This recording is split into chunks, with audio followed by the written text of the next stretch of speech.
Mastering Separable Phrasal Verbs, the Power of Bring. Hello, language enthusiasts. Welcome to another enriching episode of our English language learning journey. Today, we're going to unlock the magic of phrasal verbs, specifically separable phrasal verbs. Let's delve deep into bring and explore the myriad ways it enhances our English communication. Remember, practice is the key to mastering phrasal verbs. To begin with, let's quickly recap. A phrasal verb is a phrase that consists of a verb and a preposition, an adverb, or both. When we talk about separable phrasal verbs, we mean that you can put a pronoun or noun object between the verb and the preposition or adverb. Now that we've refreshed our memories, let's delve into the magic of bring.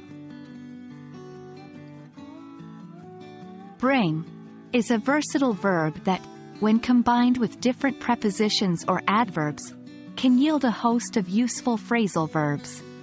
Let's explore some of them. 1.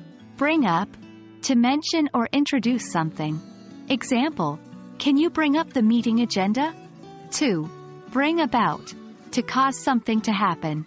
Example, his hard work brought about a significant improvement in his grades. 3. Bring in, to introduce or involve someone or something in a discussion or situation.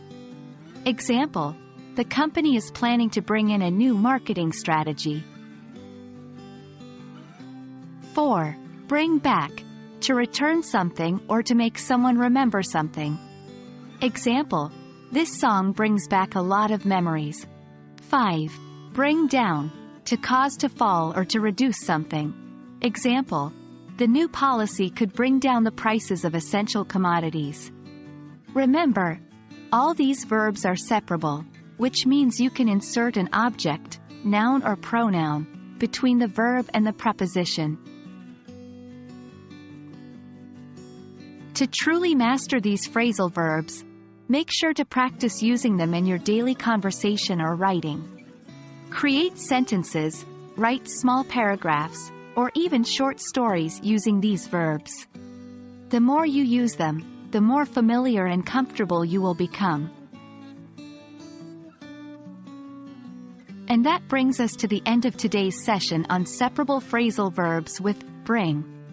I hope you found it insightful and that you're now excited to weave these phrasal verbs into your English conversations.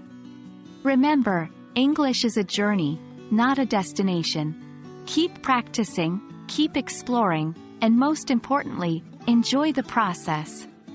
Until next time, happy learning.